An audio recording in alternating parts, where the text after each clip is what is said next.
je vous remercie d'assister au webinaire de MyPension Expert qui est dédié aux avocats sur la préparation de la retraite des avocats. Je vais vous présenter brièvement qui est l'acteur MyPension avant de rentrer un peu plus dans le détail du système de retraite des avocats et tout l'intérêt que l'on pense de mettre en place un plan d'épargne retraite supplémentaire et notamment avec toutes les évolutions dernières de la loi Pacte qui a fait évoluer le troisième pilier des retraites.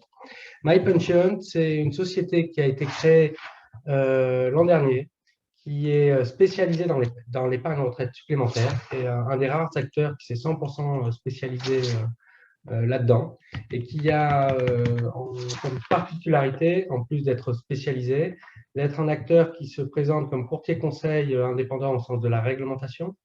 C'est-à-dire que MyPension a une facture transparente et complètement homogène pour ses clients et ne bénéficie d'aucune rétrocession ou rétrocommission des investissements dans lesquels ils pratiquent, ni de commission par rapport à certains arbitrages, mouvements de gestion, ce qui lui permet d'assurer aucun conflit d'intérêt dans la stratégie d'investissement qu'on met en place. C'est quelque chose qui est important pour nous, qu'on met en place, qu'on appuie. Et également, MyPension, c'est aussi une société qui a un positionnement digital important, mais pour nous, le digital est un outil, un prérequis, mais la finalité reste quand même la relation client et le conseil. MyPension a regroupé une équipe d'experts, dont Christophe Olivier, moi-même, avait cofondé la société. Également, on vient tous les deux du monde de la gestion d'actifs, donc on apporte aussi beaucoup d'importance à la manière dont sont gérés les capitaux dans le temps. MyPension a été créé en association avec une société familiale basée à Bordeaux qui s'appelle Champay, et Champay assure la gestion pilotée de nos contrats, et la compagnie que nous avons sélectionnée, avec qui on a construit notre propre plan d'épargne retraite, est la compagnie Generali. Pourquoi se spécialiser dans l'épargne retraite supplémentaire? Le système de retraite est organisé en France notamment et dans la plupart des pays développés avec 3 piliers. Le premier pilier, qui est le pilier obligatoire, qui est la retraite de base.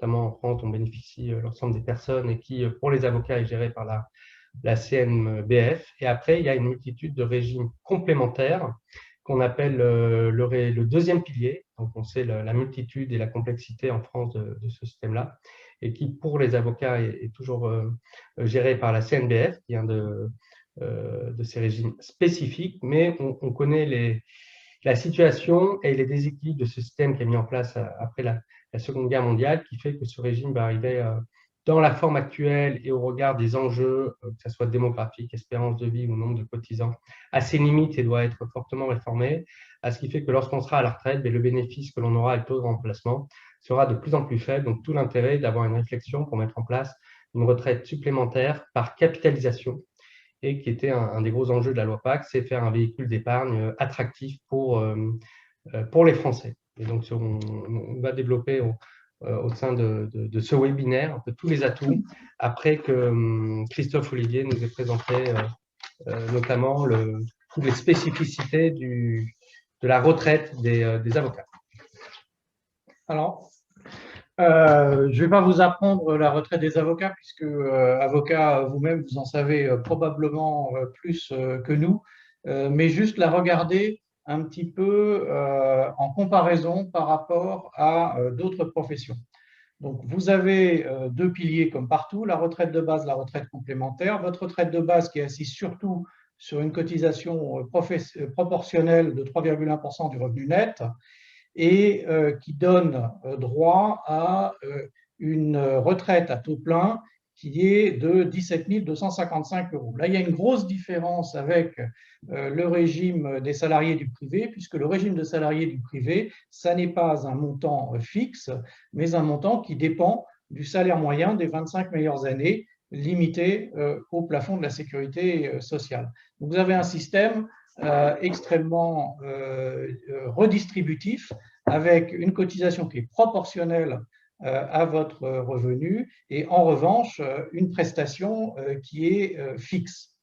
Ce qu'il faut savoir, c'est que votre régime, bien qu'autonome, à des conditions sur le taux plein qui sont identiques au régime général, d'âge minimum, de nombre de trimestres et d'âge du taux plein automatique. Il y a une petite différence aussi au niveau de la pension de réversion, c'est-à-dire la pension qui est versée à votre conjoint si vous décédez avant lui. La réversion de la retraite de base des avocats est de 50%, celle des salariés du privé est de 54%. Alors, maintenant, on va regarder la retraite complémentaire. La retraite complémentaire des avocats a une particularité par rapport, là encore, au régime des salariés, qui est le plus classique, c'est que vous avez encore aujourd'hui la possibilité d'opter, de choisir entre 4 classes de cotisation.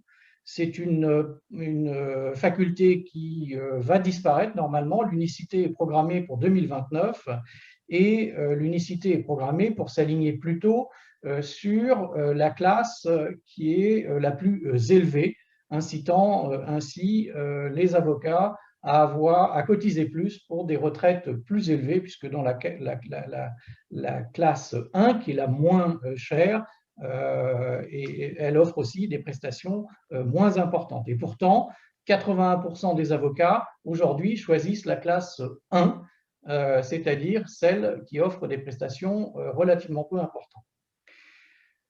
Pour analyser un système de retraite complémentaire, on s'intéresse à un ratio qui est de savoir à quoi a-t-on droit par rapport à ce qu'on a cotisé. Alors, vous savez certainement que les cotisations que vous versez, qui sont versées en euros, sont traduites en un système de points par le coût d'acquisition du point.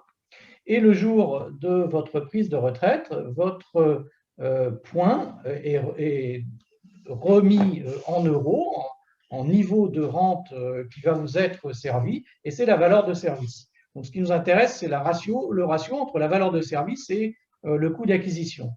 Eh bien, vous avez au sein du régime CNBF un ratio service sur l'acquisition qui est de 9,66%. Alors, est-ce que c'est bien, est-ce que c'est pas bien? Je vous donne juste un exemple, celui des salariés, encore une fois, les normes de l'Argy-Carco est 5,75%. Donc, vous avez une efficacité qui est presque double de celle des cadres dans le cadre du système CNBF existant.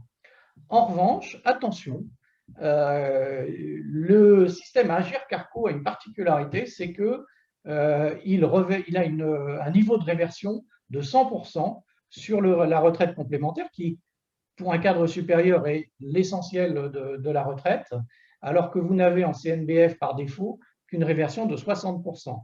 Donc, de manière générale, le niveau de protection du conjoint en cas de décès de l'avocat n'est pas optimal et peut nécessiter de se pencher sur la question. Quand on regarde le rapport de gestion de la CNBF sur votre système, pourquoi il est bien géré, pourquoi il a des bons ratios de service, c'est parce que votre démographie est excellente. Ce qu'on appelle la démographie, c'est le nombre de cotisants pour le nombre de bénéficiaires. Aujourd'hui, vous êtes à presque 71 000 cotisants en France pour moins de 18 000 bénéficiaires. Très peu de régimes sont aussi excédentaires en termes de démographie. Il faut savoir qu'il y a des régimes qui sont déficitaires avec carrément plus de bénéficiaires que de cotisants, ce qui rend les choses très difficiles. Cela dit, vous avez une lente dégradation du ratio de ce ratio démographique, mais elle est vraiment lente et pas inquiétante à ce jour. La particularité aussi, c'est que les avocats ont tendance à partir à la retraite, à 60,5,4 ans, ce qui est à peu près 2 ans plus élevé que la moyenne française. Et près de 50% ne cessent pas leur activité ensuite, ce qui fait qu'ils cotisent à fonds perdu, ce qui est aussi bon pour la CNBF. Et la durée moyenne de service, qui est donc la durée moyenne dans laquelle les rentes historiquement ont été versées, est de 16 ans, hors la réversion C'est-à-dire, ici, on estime au décès du cotisant. Ce chiffre, bien entendu, progresse avec l'espérance de vie. Il est de 16 ans aujourd'hui, mais il a progressé de 3 ans en 20 ans. Donc, vous avez un très bon système, des bonnes démographies. Résultat, vous avez accumulé dans votre régime de base 4 années de prestations en réserve. En gros, on dit que s'il n'y avait pas de cotisation pendant 4 ans, le système pourrait encore payer les prestations de base et presque 6 années pour le régime complémentaire. C'est très bien, mais c'est aussi quelque chose qui fait que ça attise la jalousie des autres systèmes qui n'ont pas ces réserves. Et donc, dans le cadre de la réforme des retraites telle qu'elle avait été prévue dans son projet Macron, celui qui a été voté en janvier, on pouvait s'inquiéter de 2 choses, de ce que ces réserves soient menacées à terme de transfert sur le régime universel. Aujourd'hui, il y a juste un système de péréquation qui est très faible, qui est acceptable pour les avocats. Et la deuxième chose, c'est que les taux de cotisation étaient menacés d'une forte augmentation parce que assis sur les revenus bruts plutôt que nets. On va un petit peu oublier tout ça puisque dans les derniers jours, et particulièrement aujourd'hui, on a appris que la réforme des retraites allait revenir dans l'agenda politique selon le souhait du président Macron, mais pas nécessairement le souhait d'un certain nombre de gens dans sa majorité. Mais chose importante, il semble qu'il renonce à la réforme de régime universel à points et qu'on aille plus vers une réforme paramétrique qui, semble-t-il, irait largement sur l'âge de départ à la retraite. Donc, les choses ont un petit peu changé par rapport au moment où on a écrit cette présentation. Il n'empêche, vous avez un bon système, il est potentiellement menacé. C'est la conclusion qu'on a aujourd'hui. Et attention au niveau de réversion vers le conjoint. Donc maintenant, c'est Claire Leleu qui va vous expliquer pourquoi recourir à l'épargne retraite supplémentaire. Oui, merci Christophe. Donc, nous allons maintenant aborder les grands principes de l'épargne retraite supplémentaire. Donc, avec le PER, vous bénéficiez d'un avantage fiscal sur vos versements pour vous inciter à constituer une épargne de long terme. Donc, si on s'attarde un petit peu sur cet avantage fiscal, il faut savoir que les versements libres individuels sont déductibles du revenu imposable, dans la limite, bien sûr, de plafond. On note également que le PER assurantiel, comme le PER MyPension, qui est donc un PER assurantiel, bénéficie des avantages successoraux de l'assurance vie. Le PER est une épargne long terme qui sera donc disponible au moment de la notification de la liquidation de vos droits à la retraite. Il est possible, dans certaines situations, de déblocage anticipé prévu par la loi. Nous y reviendrons un petit peu plus tard, notamment dans le cas de l'achat de la résidence principale. Vous disposez bien sûr d'une large palette de véhicules d'épargne pour faire fructifier ces capitaux, avec différentes gestions possibles que nous allons également préciser. Une gestion libre, une gestion pilotée, une gestion également pilotée à horizon. Ce qu'il faut retenir, c'est que qui dit épargne long terme dit horizon éloigné, ce qui permet finalement de minimiser fortement le risque. Et bien sûr, les plus-values sont capitalisées au sein du PER.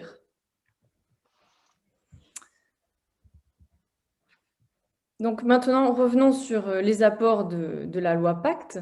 La loi Pacte, elle a pour objectif explicite de promouvoir le développement de l'épargne retraite supplémentaire en France. Donc c'est une volonté claire du gouvernement.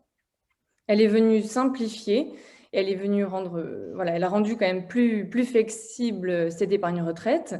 Donc la loi Pacte, finalement, elle a permis une grande simplification, car avant, on retrouvait une multitude de contrats de retraite supplémentaires en fonction de la spécificité de chaque régime. Et maintenant, on a un seul véhicule, c'est le PER. Et donc, on est face à une véritable volonté d'unification. Et cela permet finalement de suivre, quel que soit votre parcours professionnel et son évolution. Peut-être qu'au début de votre carrière, vous étiez avocat salarié, aujourd'hui libéral, indépendant et donc TNS. Eh bien, c'est le même PER sur lequel vous pouvez verser et bénéficier de déductions fiscales. Concernant la flexibilité, ce qui est assez révolutionnaire avec le PER, comparé au Madelin, c'est cette option de sortie en capital, qui n'était pas possible donc avec le contrat Madelin. Il n'était possible que d'une sortie en rente. Donc finalement, le PER reprend les atouts du contrat Madelin tout en apportant des éléments complémentaires.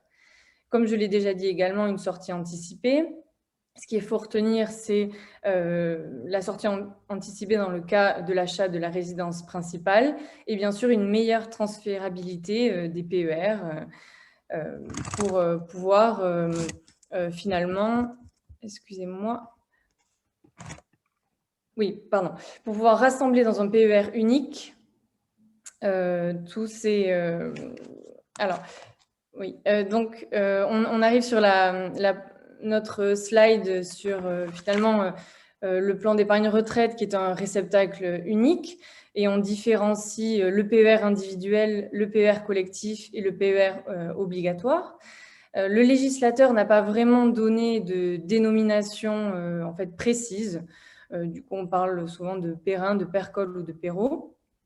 On remarque donc dans le PER individuel, celui qui nous intéresse, 3 compartiments.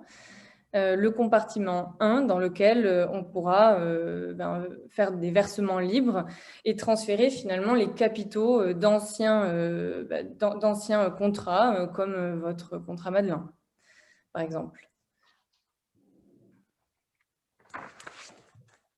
Donc, voilà. Pour revenir un petit peu sur la déduction fiscale, donc les versements libres sont déductibles du revenu net global de l'année de versement, dans la limite bien sûr de plafond, nous l'avons déjà dit. Ce qu'il faut retenir, c'est que ce sont sur les TMI les plus élevés que l'on applique d'abord la déductibilité. Et l'avantage du PER par rapport au Madelin, c'est précisément qu'il n'y a plus d'obligation de versement. On peut donc adapter les versements en fonction de l'année.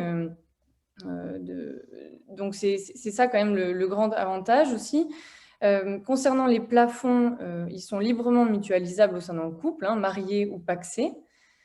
On peut vous donner un exemple assez précis. Par exemple, un épargnant soumis à une TMI de 30% peut investir 1 000 € sur un PER pour un effort réel d'épargne de 700 €.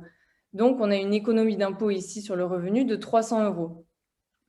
Et donc, ce qu'on dit ici, c'est que l'effort réel d'épargne des versements libres est ainsi inférieur au montant investi. Ce qu'il ne faut pas oublier non plus, c'est qu'à la sortie, bien sûr, les capitaux sont refiscalisés, mais finalement, l'État prête de l'argent pour investir. C'est une sorte d'effet de levier et l'effort d'épargne est bien moindre que le montant des capitaux investis. Dans le PER, on a également une stratégie d'investissement, comme en assurance vie. Le souscripteur est investi en fonds en euros ou en unités de compte. Donc, on retrouve les organismes de placement collectif, les ETF ou les actions de société en direct. Et donc, on participe finalement au financement de l'économie réelle. La plus-value n'est taxable qu'à la sortie, donc ce qui permet de capitaliser les gains, et on peut finalement avoir recours à différentes stratégies d'investissement via une gestion libre, si on a par exemple des connaissances sur les marchés financiers, des convictions. Ce qui est nouveau également, c'est que on peut investir sur des ETF, on peut investir sur des actions directes. La gestion pilotée également est par une société donc de gestion. On y reviendra un petit peu avec la société Champay pour le PER MyPension, qui gère alors l'allocation dans le temps. Et on peut également opter pour une gestion pilotée à horizon. Et dans ce cas, et un désinvestissement progressif en fonction de la proximité de la retraite. Voilà, je laisse la parole à Aymeric Champagne. Merci Claire. Juste en termes de fonctionnement, vous avez la possibilité dans Zoom de poser des questions par écrit dans la section Q&R. Claire synthétisera ces questions et réponses et les posera à la fin, n'hésitez pas. Maintenant, on va rentrer un petit peu dans des exemples. Le premier exemple qu'on va prendre, c'est celui d'un salarié. Alors, ce n'est pas la majorité des cas, loin de là, pour les avocats, mais c'est un cas plus simple. Donc, on va commencer par celui-là et on verra le TNS ensuite. En fait, le salarié, il fait une déduction au niveau de son revenu global. Et ça, c'est l'article 163 du Code général des impôts. Donc ici, on a l'exemple d'un couple de deux déclarants qui ont 2 enfants et un revenu net imposable à deux de 147 000 €.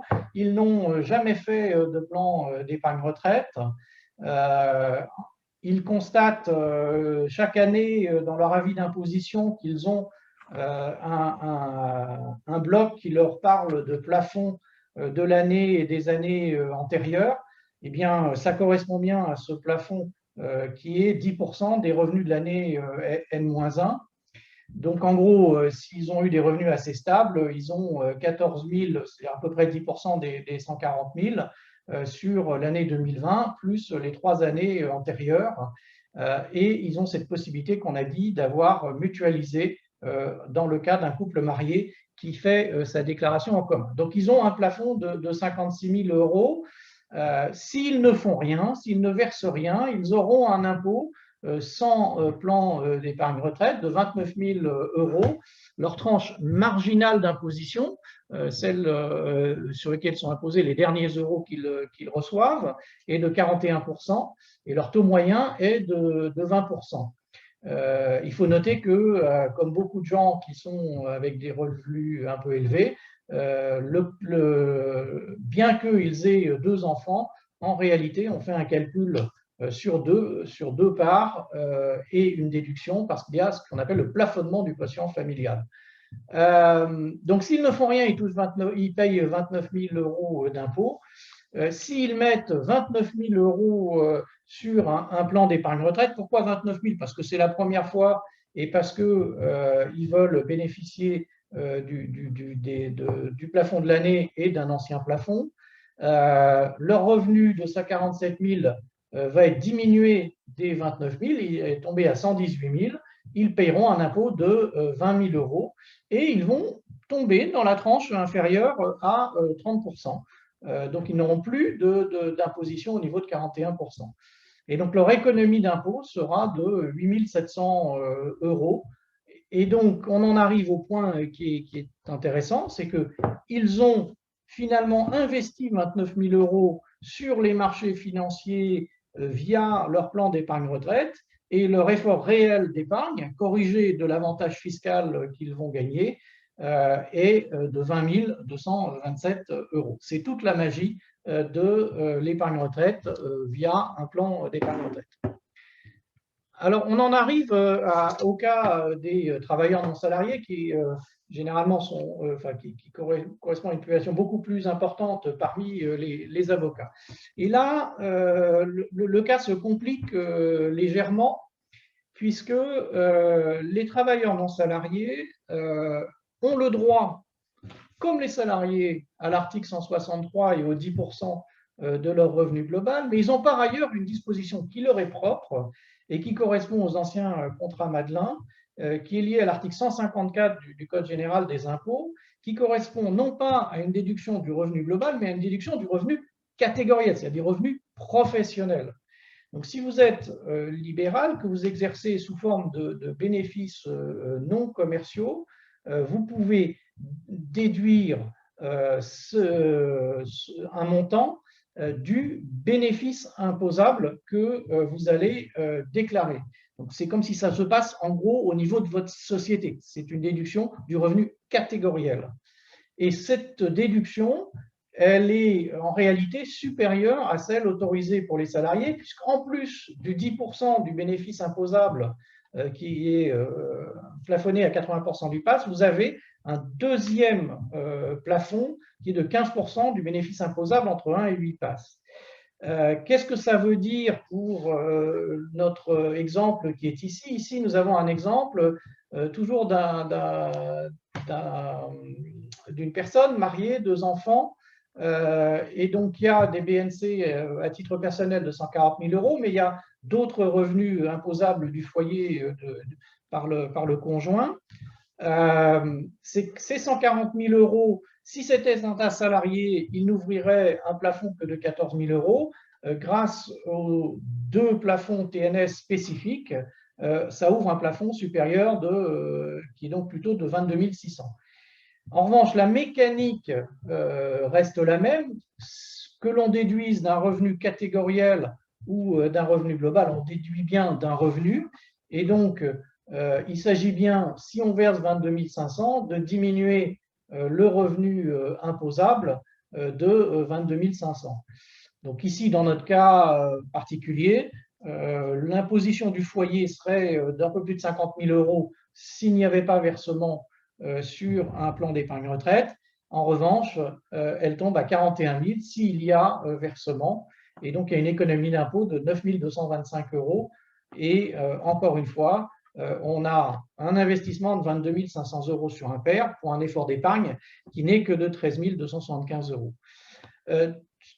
Tout ça peut sembler complexe, ça a été un peu complexifié effectivement par le fait que le contrat Madelin a fusionné avec le contrat PERP et que ça ouvre des possibilités très variées, qui est que on peut envisager même qu'un TNS fasse une partie de son versement à titre professionnel en utilisant l'article 154 et qu'il fasse un autre versement à titre personnel sur l'article 163. Tout cela est devenu complexe, ce qui fait qu'aussi la déclaration d'impôt s'est un petit peu complexifiée. Sachez que MyPension vous aide est là pour vous conseiller, pour bien comprendre vos plafonds et ce que vous pouvez faire et ce que vous avez éventuellement intérêt à faire, et est aussi là pour vous aider dans votre déclaration d'impôt à bien catégoriser la réduction que vous avez faite en fonction du choix que vous avez fait, de le catégoriser comme article 154, déduction du revenu catégoriel, ou article 153, déduction du revenu global. Tout ça, donc maintenant, l'exemple, c'est très bien, on dit qu'on peut mettre 20 000 ou 10 000 chaque année sur un père. Qu'est-ce que ça donne dans la durée?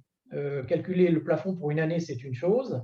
Et nous avons fait un exemple ici de maître A qui a 45 ans, qui a un revenu imposable de 100 000 euros, donc qui est seul, qui se retrouve avec un taux marginal d'imposition de 41%. C'est une femme, elle décide d'ouvrir un père individuel et elle envisage d'y mettre 10 000 euros pendant donc 20 ans, de ses 45 à ses 65 ans. Donc, si elle a mis 20 fois 10 000 euros, elle a, entre guillemets, dépensé 200 000 euros, mais elle a bénéficié chaque année d'un avantage fiscal de 41 000 euros, donc au total de 82 000 euros d'avantage fiscal, et son cumul d'efforts et d'épargne sur ces 20 ans, elle a eu un effort réel d'épargne de 118 000 euros. Si on suppose que les investissements qu'elle a réalisés via son père sont de 3% net annuel, ce qui est un résultat qui est possible dans le cadre d'une gestion relativement équilibrée de ses actifs. Si on fait cette supposition-là, eh bien, on calcule pour vous que la valeur brute du plan d'épargne retraite accumulé de maître A sera d'environ 276 000 euros en 2040. Ce qu'on vous a dit tout à l'heure, c'est qu'à ce moment-là, elle va se poser la question: est-ce que je sors en capital? Est-ce que je sors en capital fractionné? Est-ce que je sors en rente? Si elle sort en capital, La question se pose de savoir si elle sera toujours à un taux marginal d'imposition de 41% ou si elle baisse à 30%. Il est très courant pour au moment de la retraite, compte tenu de la baisse des revenus, de changer de tranche marginale d'imposition. Et donc, à ce moment-là, si elle si elle baisse dans une tranche à 30%, elle ne payera que 60 000 euros d'impôt sur le revenu. Elle payera également de la flat tax sur les plus-values. Et malgré tout ça, elle récupérera un capital qui est de 193 000 euros à comparer aux 118 000 euros d'effort réel d'épargne. Et si on fait le calcul d'actualisation financière, ça lui donne un rendement net de 4,8%. C'est-à-dire qu'elle a amplifié, par l'effet de levier dont parlait Claire tout à l'heure, le fait qu'on peut placer plus que son effort d'épargne, elle a amplifié la performance de 3% de ses investissements. Il faut croire quand même que même si à la sortie, elle a encore un taux marginal d'imposition de 41%, elle aura toujours un gain de 53 000 euros et elle aura un rendement net qui sera toujours de 3,6%, c'est-à-dire toujours supérieur à celui de ses actifs sous-jacents. Donc, dans le cadre de la retraite, et si on a le temps si on n'a pas besoin de l'argent et qu'on a vraiment une vision de long terme, le plan d'épargne retraite est supérieur à un contrat d'assurance vie pour préparer sa retraite. Ce qu'on vous dit aussi, c'est qu'on vous aide au moment d'investir pour comprendre vos plafonds, pour savoir ce qu'il faut faire. On vous aide durant la vie du contrat pour savoir combien vous allez accumuler en fonction de ce que vous allez mettre, mais on vous aide aussi à la sortie. Et à la sortie, il y a plein de choix à faire. On l'a dit, on peut sortir en capital, désormais. Autrefois, on sortait essentiellement en rente. Donc, la rente, c'est un calcul qui est complexe et c'est un calcul aussi où vous avez des choix à effectuer. C'est-à-dire que vous allez ici pouvoir avoir le choix du niveau de réversion que vous voulez. Si vous voulez protéger très fortement un conjoint, vous pouvez mettre un pourcentage de réversion à 100%, ça baissera le niveau de votre pension qu'on vous versera, mais elle sera versée après votre décès à votre conjoint s'il vous a survécu. En revanche, si on suppose à l'inverse que votre conjoint a également des revenus très élevés et que l'un considère qu'il n'a pas besoin de la réversion de l'autre, vous pouvez opter pour une réversion à 0% et donc avoir une rente immédiate plus élevée. Donc c'est le type de calcul qu'on va faire. On va aussi vous présenter des options qui sont un peu méconnues, comme les annuités garanties, qui vous permettent également de toucher un minimum à la sortie, même si vous décédez relativement tôt après votre retraite, quelqu'un touchera pendant un certain nombre d'années. Ces options sont méconnues, elles sont parfois intéressantes. Chaque cas est différent, il faut en discuter, il vous faut un conseiller pour envisager cela et c'est ce que nous proposons de faire pour vous. Sur la sortie en capital, une petite idée aussi. Si vous sortez en une fois 200 000 euros, c'est fort probable que vous allez vous retrouver enfin c'est sûr même que vous allez vous retrouver dans un taux marginal d'imposition à 41%. Mais si vous répartissez ces 200 000 euros en une sortie en capital fractionné de 10 fois, vous mettez 10 fois 20 000 euros, et bien là, il y a une grande chance que votre taux marginal d'imposition ne soit plus que de 30% et vous payerez beaucoup moins d'impôts à l'arrivée. Donc voilà, l'idée c'est nous sommes là pour vous aider et pour vous aider à prendre les meilleures décisions. Maintenant, Émeric va un petit peu revenir sur un point qui nous tient à cœur, c'est pourquoi les jeunes avocats devraient s'intéresser au PER. Bon, merci Christophe pour tout le détail et les précisions que vous nous avez données sur le mécanisme du plan d'épargne retraite et toute la souplesse qu'il offre par rapport aux anciens contrats et toutes les modalités différentes que l'on peut exploiter. Oui, effectivement, l'étude du CORD récente sur qui est le Conseil d'orientation à la retraite est une étude assez intéressante et qui met en avant deux choses, deux points qu'on trouve clés dans le plan d'épargne retraite. On l'a vu précédemment, tout le caractère fiscal et la mécanique et l'intérêt et l'avantage qu'offrait le plan d'épargne retraite lors des versements qui permet d'avoir une épargne significative et par la réduction fiscale. Donc, c'est indirectement, comme ça avait été souligné, un prêt de l'État, et qu'on est dans une orientation long terme. Et sur une stratégie long terme, on peut voir que les écarts de taux de remplacement, si on raisonne en rente, mais on arrive à la même chose en capital, mais ça permet aussi d'avoir un indicateur intéressant, peuvent être très variables en fonction de l'âge à laquelle on cotise et de la stratégie d'investissement qui se retrouve dans la rentabilité du placement. Le tableau qui est présenté, la grille de lecture qu'il faut en avoir, c'est que ça a été fait pour le versement d'1% de son salaire tout au long de sa carrière. Et lorsqu'on part à la retraite, quel va être l'apport de cette rente par rapport à son dernier salaire en pourcentage. Ce que ça met que lorsqu'on commence à cotiser, on va dire à 45 ans, pour une sortie à la retraite à 65 ans, qui est le cas classique, et on voit aussi que l'on peut, avec un taux de rendement d'une stratégie d'investissement, on va dire plutôt très patrimonial de 3%, le taux d'emplacement est de 0,68%. Mais ce taux peut être fortement augmenté avec différentes variables, et notamment par rapport à une cotisation beaucoup plus tôt, de l'ordre de 35 ans, si on commence à cotiser. Et là, on voit que l'efficience est assez forte parce que le pourcentage que l'on aura en termes de remplacement dépassera 1%. Par contre, on voit que si on met en place tardivement cet élément-là, et notamment à un âge de 55 ans, ce taux devient beaucoup plus faible. Donc, pour des montants raisonnables, on voit que dans le temps, l'impact sur le taux d'emplacement est très important. Et ce que l'on voit aussi, c'est l'impact du rendement qu'il peut avoir. Parce que l'avantage du plan d'épargne retraite, c'est qu'on peut investir maintenant sur une stratégie long terme, financer l'économie réelle, investir dans les marchés financiers. Les plans d'épargne retraite ont quand même ouvert beaucoup plus de possibilités dans la gestion. Historiquement, les anciens contrats type Madelin étaient souvent utilisés d'une part à la réduction fiscale, et on ne se posait pas la problématique de comment étaient gérés ces capitaux, parce qu'on était dans un environnement où les taux d'intérêt étaient beaucoup plus élevés, donc on avait du rendement sur ce capital, d'autant plus que ce rendement, le capital était garanti par la compagnie, donc c'est les fameux fonds en euros qui ont eu leurs grandes années, qui avaient tout leur intérêt en termes de profil de rendement risque. Maintenant, dans un environnement à taux zéro, on voit que c'est des supports qui ont beaucoup moins d'attractivité, et justement voir au regard de l'inflation une perte de pouvoir d'achat. Donc c'est pour ça qu'elle est sur une stratégie d'investissement long terme, et notamment sur les marchés financiers qui minimisent fortement le risque, avec un taux de rendement qui peuvent être bien supérieurs. On voit d'ailleurs l'historique des rendements réels à très long terme en France sur les actifs risqués dans notre tableau de droite. On peut avoir fortement amélioré ce pourcentage de remplacement.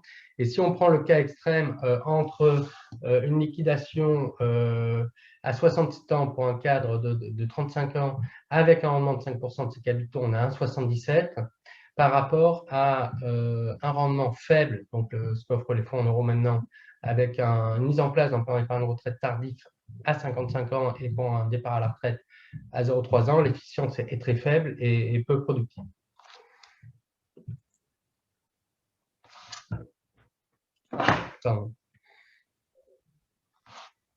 Donc, ce qu'on souhaitait mettre aussi en avant dans la réflexion à avoir, c'était quel était l'intérêt ou pas de transférer un contrat Madelin sur les nouveaux plans d'épargne retraite. C'est un sujet qui est évoqué récemment et qui concerne plus particulièrement justement les avocats qui avaient fortement recours au contrat Madelin.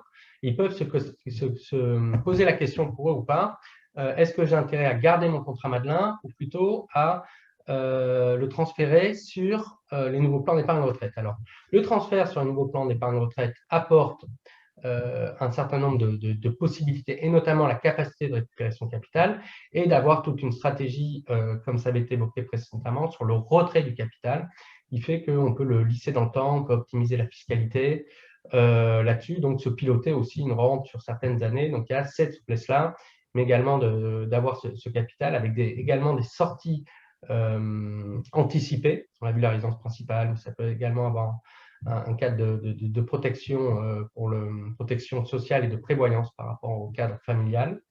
Le plan d'épargne retraite n'a plus l'obligation d'avoir un versement minimum, contrairement au contrat Madelin. Donc, ça peut être très souple. Il y a des années, on peut abonder. D'autres années, en fonction de revenus plus élevés, avoir des versements beaucoup plus importants, sachant qu'on conseille toujours de lisser, d'essayer de verser le plus régulièrement possible. Et aussi, le plan d'épargne retraite apporte cette simplicité, ce véhicule universel par rapport aux différents dispositifs que nous suivons tout au long de la carrière. Ce que l'on va mettre en avant lorsqu'on va le comparer à ce contrat Madelin, on va regarder les éléments, quelques éléments, et notamment deux qui sont très importants. C'est la garantie du taux technique. Alors, sans rentrer trop dans le détail, mais lorsqu'on part à la retraite, il reste un certain nombre de capital sur son compte qui est converti donc en rente. Et ce capital, il peut être continué à valoriser et il peut avoir des contrats qui historiquement avaient un taux technique, ce qu'on appelle élevé, qui permettaient de le valoriser à des taux qui sont bien supérieurs qu'au marché actuellement, notamment au marché interbancaire avec des taux qu'on a quasi nuls. Et également la table de mortalité, parce que certains contrats, et pas tous, bénéficiaient historiquement d'anciennes tables de mortalité par rapport à celles qui sont mises en place actuellement. Donc, ces anciennes tables de mortalité, la rente est calculée sur une espérance de vie moindre, compte tenu des gains qu'on fait. Les années et les espérances de vie ont fortement amélioré. Donc, c'est là-dessus qu'on peut avoir une rente un peu plus importante parce que le calcul n'était pas fait sur la même base. Il faut savoir que MyPension fait des audits des anciens contrats. C'est quelque chose qu'on met en place assez régulièrement, assez demandé, pour voir ou pas la pertinence ou pas de transférer, de voir les avantages et inconvénients. Et aussi, un des avantages qu'on n'a pas mis aussi, c'est le côté investissement que l'on peut avoir dans les nouveaux contrats où on a une ouverture et des stratégies beaucoup plus ouvertes que dans les anciens. Claire, je te laisse reprendre quelques éléments justement sur les stratégies de gestion que l'on peut avoir, notamment maintenant avec les nouveaux plans d'épargne retraite. Oui, bien sûr. Donc, on revient ici un petit peu dans cette slide sur les stratégies de gestion que l'on a évoquées. Une gestion pilotée, donc notre partenaire Champaye qui gère votre allocation selon bien sûr votre profil, prudent, équilibré ou dynamique, avec éventuellement une gestion à horizon. Et en tout cas, ce qu'il faut retenir, c'est que le PER est un véhicule d'investissement qui est adapté à une stratégie long terme. Et en fait, il permet vraiment d'accepter une exposition sur les marchés financiers, accepter une certaine volatilité et permettre une performance assez élevée.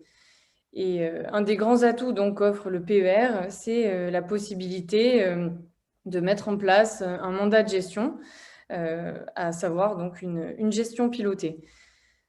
On peut également recourir à une gestion libre, comme je l'avais dit précédemment, quand on a certaines convictions, qu'on est éduqué au marché financier.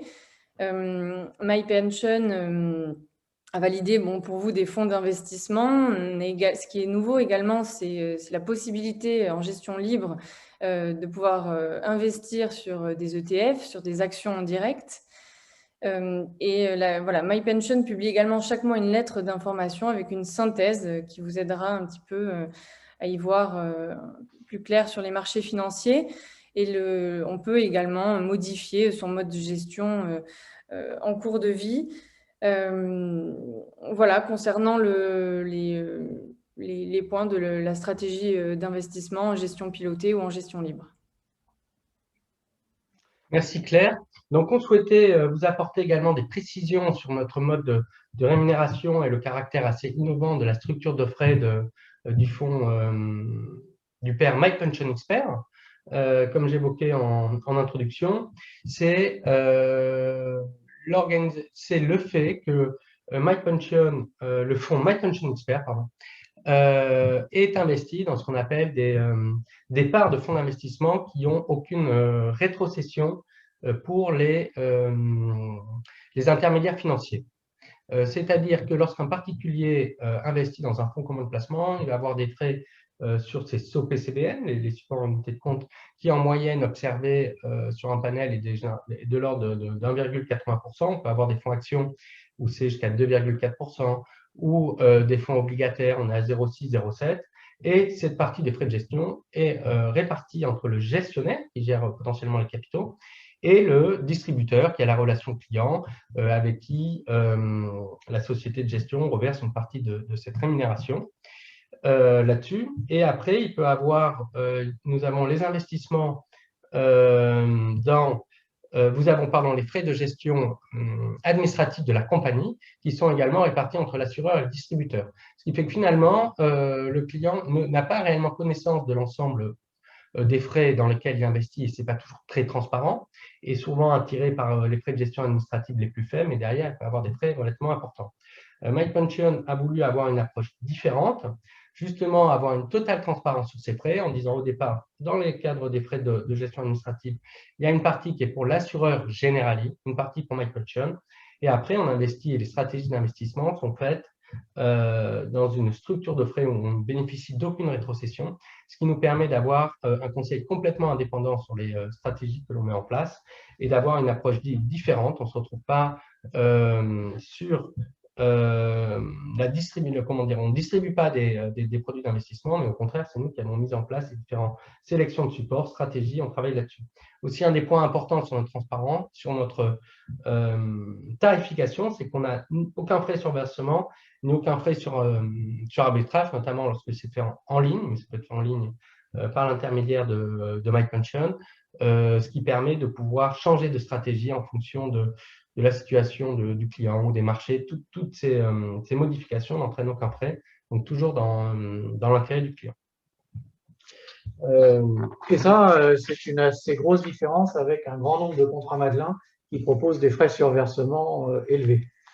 Un des points aussi importants par rapport au pair MyPension Expert, c'est que le pair MyPension Expert a été doublement primé cette année, notamment 2 corbeilles d'argent par le classement de toutes-mes-finances.com sur les nouveaux pairs, une corbeille d'argent pour un des contrats les plus innovants, et l'innovation se trouvait justement dans la transparence et la tarification qu'on avait, l'offre de gestion, le positionnement très conseil de la société MyPension, et pour les nouveaux contrats. Donc, on a effectivement sur le marché maintenant peut-être 80 plans d'épargne retraite, hein, l'ensemble du monde du banque assurance et aussi également du courtage, conseil, société de gestion, propose des plans d'épargne retraite à leurs clients, et il y en a une multitude qui ont été créés. Nous, on souhaite, et parmi tous ces plans d'épargne retraite, le caractère très innovant de notre contrat et l'expertise de gestion qu'on met en avant et le non-conflit d'intérêt a été fortement primé.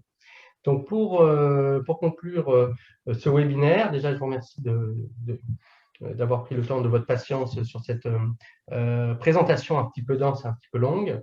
Donc, on reprend MyPension, c'est un courtier 100% dédié à l'épargne retraite. Donc, c'est vraiment quelque chose que l'on connaît très bien. Et on n'est pas, par rapport à ça, c'était notre volonté d'être très spécialisé là-dedans pour pouvoir apporter et pouvoir laisser aussi les clients toute la latitude d'avoir leur capacité à gérer leur patrimoine comme ils ont l'habitude, mais sur cette partie-là, avoir un expert, que c'est une équipe très senior qui a monté cette structure, qui vient de l'environnement de la gestion d'actifs, avec des expériences en moyenne depuis une vingtaine d'années pour la plupart de l'équipe.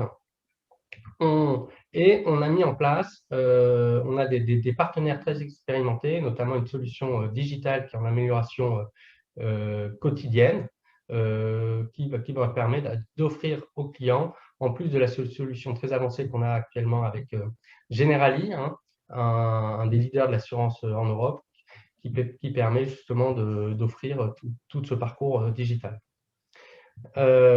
Donc, sur MyPension, il faut retenir aussi le caractère très indépendant, la transparence qu'on a sur les frais.